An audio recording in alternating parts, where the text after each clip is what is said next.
morning, good afternoon, and good night. This is Mar Fox Jr. This has become the podcast.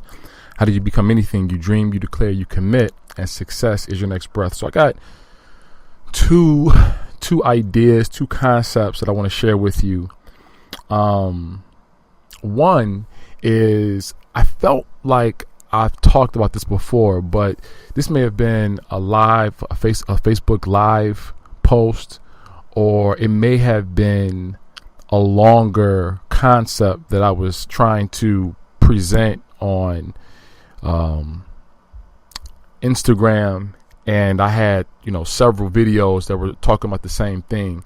But so I know that I've talked about it, but I just wanted to kind of reintroduce the concept and talk a little bit more about it today, because I experienced the concept in real time recently, and so I'll just go into it. So a while back, I had experienced this. I experienced being part of an intervention, and it was totally unexpected.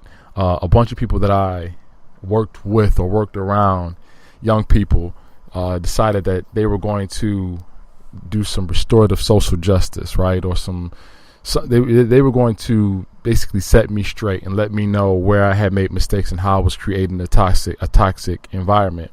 And what it really boiled down to is people today suffer from, and look, I'm not saying that I didn't offend anybody, because it's very easy to offend people, okay? Especially today. In today's time, it's very easy to offend people. And those are those things called microaggressions. And sometimes you're not trying to do it, but it happens, right?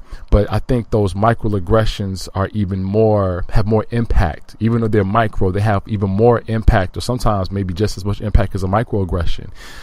Just because of where people are at, with their coping mechanisms, with their perspective on things and whatnot. So it's not very hard to offend anybody. But I'm sure I said some things that went left, and my intentions may have been good, but I may have said some things that went left, and 9 times out of 10 it boils down to ignorance. But a lot of these people thought that I believed me to be offensive in some way, and so they wanted to get together, and they were going to kind of let me know how I had impacted the work environment, how I had caused a toxic environment, and how and all the ways in which I offended them. Okay, so what they were going to do is they were going to basically let me have it. And so what I learned is that a lot of people suffer from polarization of thought. And polarization of thought means that either you're hot or cold, either you're black or white, either you're right or wrong. There is no middle ground, right? So that's the human is the middle ground. Can you be human? That's where you're not all the way right, but you're not all the way wrong. You're somewhere in the middle, right? So because I wasn't basically siding with them, I was against them, right? So a lot of these kids, look at life, like they say, look at what life's doing to me. So they're either doing one or two things. They want to be the victim and let everybody know that they're being victimized, or they want to be the hero, right? So in this essence, they were doing both. They were telling me that I was victimizing all of them. I was offending them. I was coming after them, so on and so forth. But on the flip side of things, they wanted to kind of stand up for each other by going after me. If that makes any sense. So anyway, they do this song and dance, and some of the things, very little, but some of the things they had to say were valid, right? But a lot of the stuff was just BS, and it was just young kids trying to do grown-up stuff with very premature methods, right? So it was, after it was all said and done, it kind of hit me, kind of knocked me off my feet a little bit. What it took place kind of made me go inside a little bit and just ask the question, was I being offensive? Was I being unfair? What was my what happened justified? right? So it's not like I wasn't just discounting everything that took place. I was actually reflecting, like reflecting and asking myself, was that justified? And so I won't say that it was all justified. Some of it was justified, but most of it was just them dealing with their own stuff and using me as a symbol or a whipping boy to feel as though they've cured something from the outside in, not realizing that true healing starts from the inside out, right? So all that said,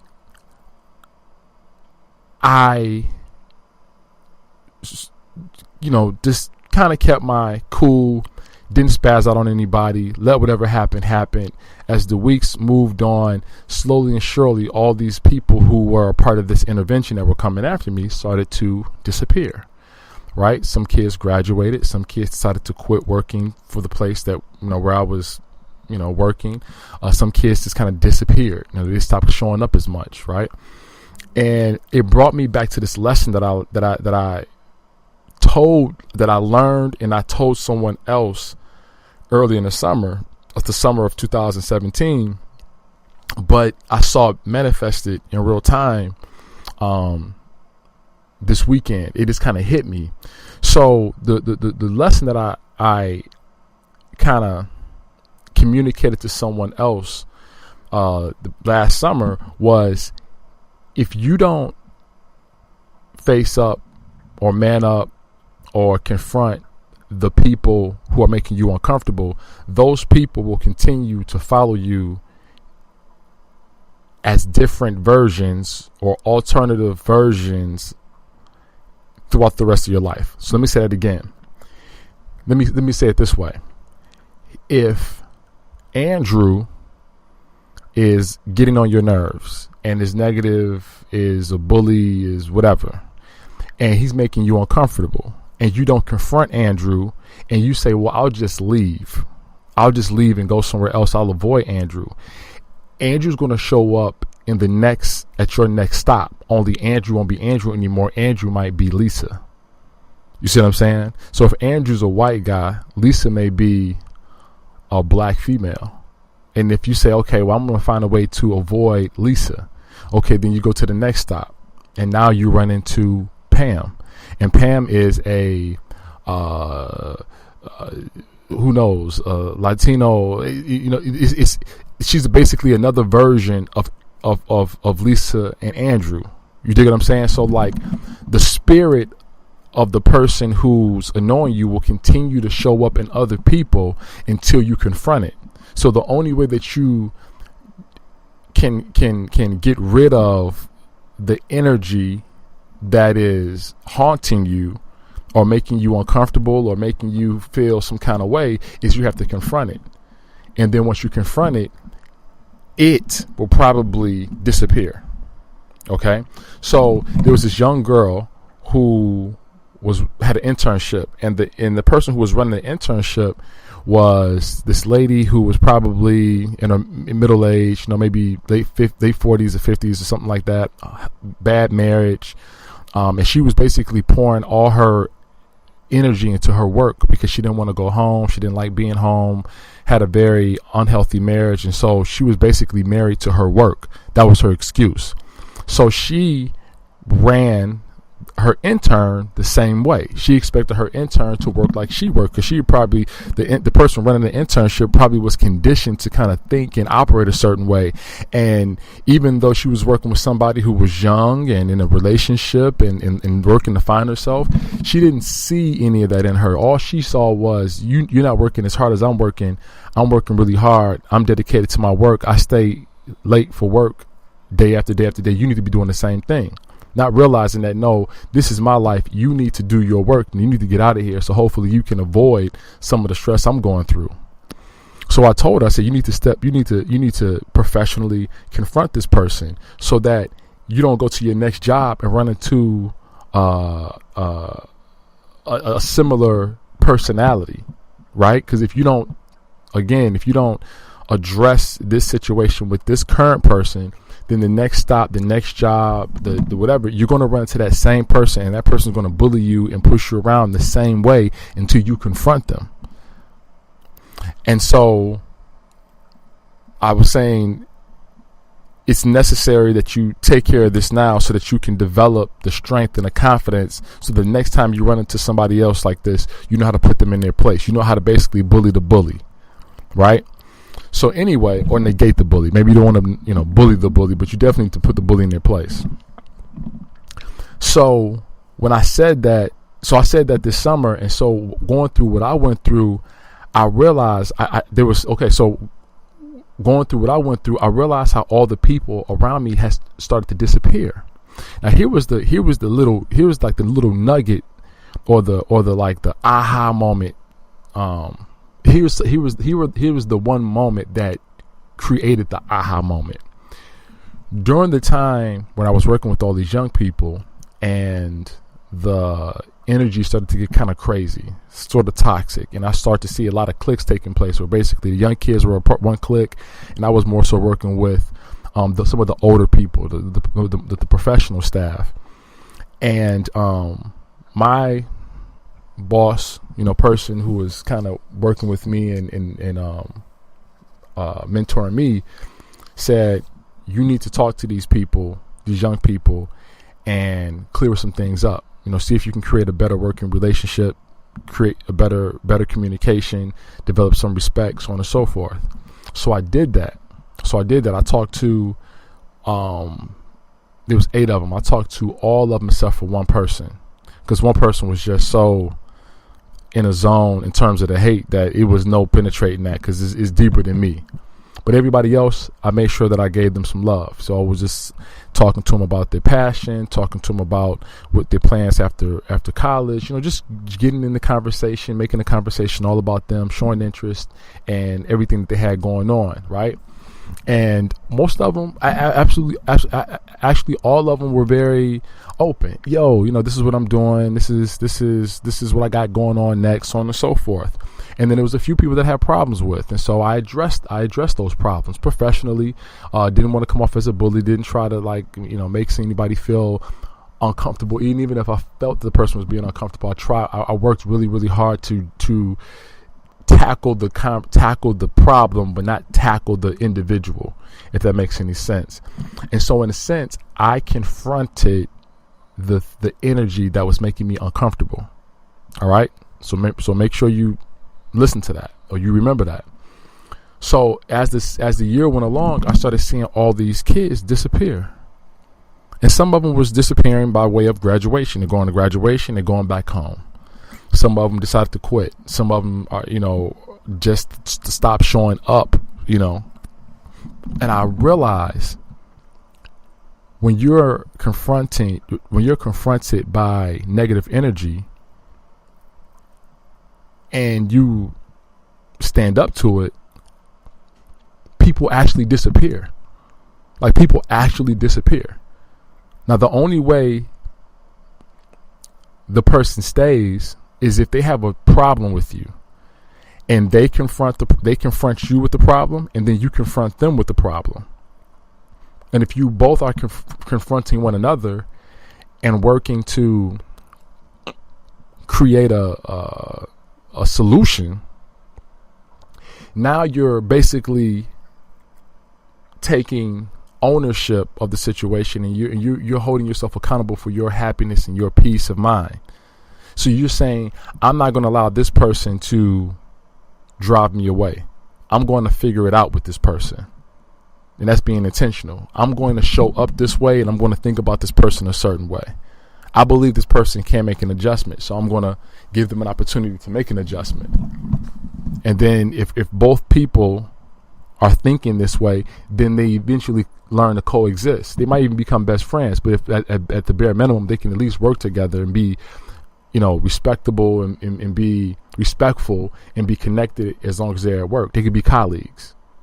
But if one person is the negative energy and one person is the positive energy, and that one person confronts the negative energy, 9.9 times out of 10, that negative energy is going to disappear. because they realize that this person is working to make a difference, or this person wants to make solutions. And the reality is 9 times out of 10, the other person doesn't want to create a solution. They just want to be unhappy. And they're looking for somebody to bully. They're looking for somebody to make them feel the way maybe somebody else made them feel. So instead of that person who's being confronted by that person who's the representative of the negative energy, maybe there's somebody else that they're being bullied by. And instead of confronting them, they just say, you know what? Instead of confronting you, I'm just going to take that same negative energy and I'm going to find somebody else to bully. So it can seem like I got some control. So it seems like I'm on top somewhere in my life. Somewhere I'm on top. Somewhere I have the leverage. Somewhere in my life I have some say so. Somewhere in my life I got the upper hand. So my message to you is,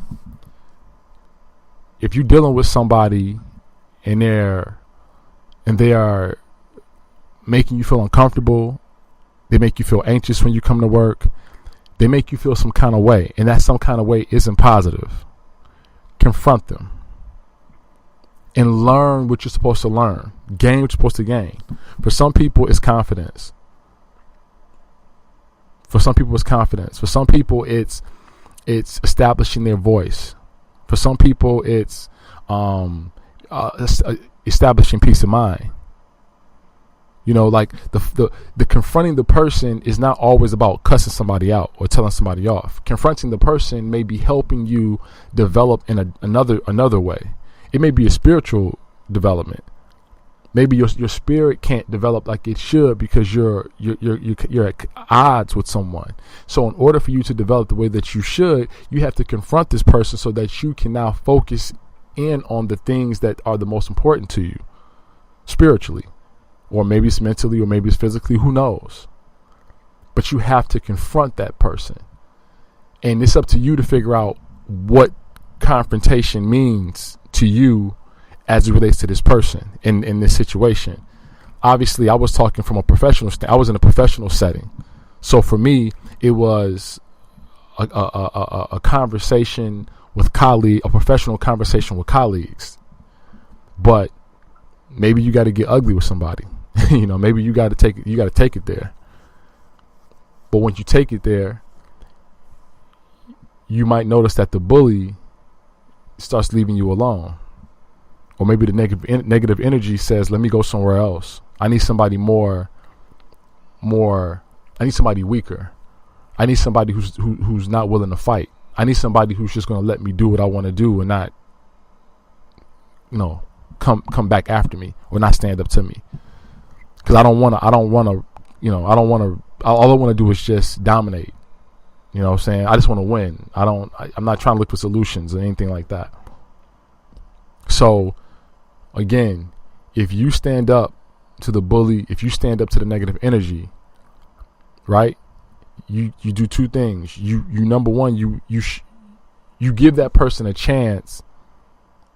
You do three things. Number one, you give that person a chance to make amends. You give that person a chance to make it right. So if you go to that person, you say, listen, man, I need to rap with you. These are the things that you've been doing, and and this is how it's making me feel. And so I think we need to have a talk. That person might say, okay, let's rap. Right? Or you may come up to that person and say what you need to say, and that person may not have much to say. Right? And that person may end up spazzing out. But because you were professional, right? Because you were direct, that person may just decide to just leave. It's not worth it. So you may give that person a chance to make things right, one, or you may just basically, again, bully the bully for a lesser term. The last thing is, I kind of forgot. It came in my mind and then it disappeared. But you get the point. Anytime you're in the presence of somebody who's making you feel less than confident, there's a necessity to confront that person so that you can reclaim your confidence, reclaim your peace of mind, and reclaim whatever else that you've lost because you've allowed somebody else to kind of take it away from you. The last thing I want to talk about was this concept of passion. When I talk about passion, I ask the question, what's the one thing that you would do for the rest of your life to benefit all of humanity, regardless of compensation? So what's the one thing that you would do for the rest of your life to benefit all of humanity, regardless of compensation? And sometimes when we talk about passion, and passion is synonymous with love, sometimes we convince ourselves that because we are passionate about something and because we love something, we should never get upset. It should never make us upset. It should never frustrate us. It should never give us anxiety. It should never stress us out. We should never fall out of love with it. We should never have doubts about whether or not we truly love what we said we loved, or are we as passionate about the thing that we said we were passionate about. And the reality is, if you love something, you're passionate about something, I guarantee you've questioned that love and that passion. And I guarantee you that thing that you love so much has put you through the ringer. And it could be love for something, a project you're working on. Everything from old school car that you're trying to revamp, a house that you want to remodel. It could be an invention that you've been working on for years, that's been giving you the flux. You love it, you're passionate about it, but sometimes you just want to quit and give up on it. It could be a writing assignment, it could be a poem, it could be a book, it could be school. Then it could be a relationship. It could be not just the relationship in terms of your wife or your girlfriend or your husband, your boy. It could be your children. Your children can make you question sometimes. And I know that's like, oh, Marv, that's crazy. No, what parent looks at their kid and questions their love for him? Trust me, it happens. It happens. Common Sense had a song called The Light. And he said, I want to be the one to make you happiest and hurt you the most. I want to be the one to make you happiest and hurt you the most. That's what our loved ones can do to us. Don't you think it's funny how you can go to work and be at peace and kind of navigate through sly comments and microaggressions and shady, shifty people and not say a word to them, but go home and spaz out on people that you love and care for? Because that love can sometimes hurt you the most. It can annoy you the most. Now, sometimes it can be the other way. Sometimes it's like, like you're getting bullied at work and you're not facing the bully, so you decide to take out your frustration on your family. That's one part of it. But sometimes our people that we love the most actually have the ability to make us spaz out more than anybody else. So it's not just limited to the project or the writing assignment that you love so much that makes you second guess your love and your passion. It could actually be relationships, family members, wife, husband, children, kids. It could be that. It could be your mother, your father. It could be that. Mom and dad make some bad decisions. Things go left. Nobody's talking. Nobody's communicating. Everybody's creating their own narratives. Y'all get together. The energy is toxic. And now people treating each other like they don't even know them. That they don't even know one another. That they didn't spend Christmases together or holidays together, loving and hugging and kissing one another. Forget all of that. Now it's just venom in everybody's heart. Right? Money was the source of this, that, and the third, and now all of a sudden people can't see eye to eye. It happens. So it happens in things that you're doing. It happens in relationships, your passion, your purpose. I've been put on this earth to do this one thing right here, and this one thing right here is giving me the flux. I'm sacrificing so much for this thing that I said I love so much and I'm passionate about. And so now when I get frustrated, I'm second guessing how much I love what's in front of me because I'm so frustrated. So this is really this concept is just to take the pressure off and take the edge off and let you know that it's going to happen. If you love something a lot, if you're passionate about something a lot, you're going to, at times, fall out of love with it. At times, you're going to get upset. At times, you're going to get frustrated. At times, you're going to get stressed out. At times, you're going to want to walk away. So many young people today, they think that it's really love at first sight and it's love forevermore. They feel like, okay, if I hear all these people say I love my job, but sometimes those people don't say I love my job, but my job sometimes puts me through it. My job sometimes stresses me out. Sometimes people don't get a chance to say that. Sometimes they get cut off before they say that. They get edited out because it's more glamorous. It's more romantic to say I love my job and then shut it down. But the reality is you probably love your job, but your job is probably, it gets on your nerves. I love my kids. I love my kids. And then you shut it down. No one gets a chance to say, I love my kids, but man, sometimes my kids, man, they make me wonder sometimes. They make me wonder sometimes. You know what I'm saying? What did I do wrong? What did, do they got are their friends impacting their behavior? So it's going to happen. It's going to happen. But again, saying that you love something, that just sounds better. So they don't say the other part. But everybody who loves something is probably going through it on some level. But what they do is they use the concept of intention. What is intention? You ask yourself two questions. How are you going to show up? And how are you going to think about what you're doing? If I'm loving my kids and they're frustrating me, they're making me upset, they're being disrespectful, they're making bad decisions, they're being ungrateful, I have to decide I'm going to love my kid anyway. It's called agape love. That's what God has for us. When we make bad decisions, he's looking at us like, come on, man. I set you up. But we make the bad decision, but then he still loves us. So merciful. You serve a merciful God if you believe in God. But you have to be intentional about how you show up. And say, in spite of this project that's not going the way that I wanted to, I'm gonna enjoy the struggle and the process of finding my creative juices so I can hopefully get into that creative zone and create awesome work. In spite of, I know this house is killing me, but I'm going to get up tomorrow morning, go to that house and figure something out. I might not figure all of it out. I'm going to figure some of it out. I'm going to figure out enough to say I made some progress today.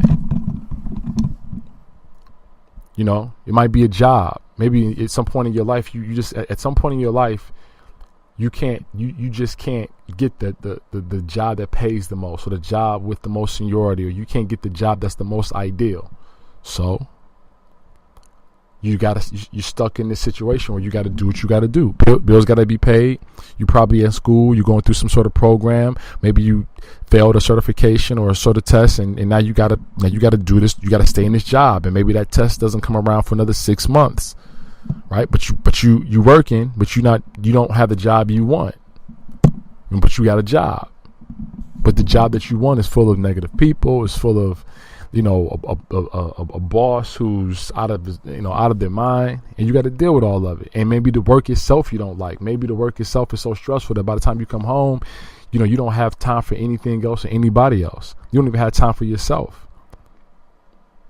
But on some level, you gotta be intentional about how you think about what it is you're doing. So sometimes it's, where we are in our lives, and then sometimes it's the thing that we say that we love so much. The thing that we thought was our passion. The thing, it's the thing that we said we were passionate about. That's putting us through it. Well, you got to find a way to love it when it's giving you problems. I don't even know if I finished my thought, but I want to go back to, I was talking about young people, and sometimes young people feel like they should, again, they hear somebody say, I love my job. And so they think that they should love their job and it should never ever give them any problems. That's deception.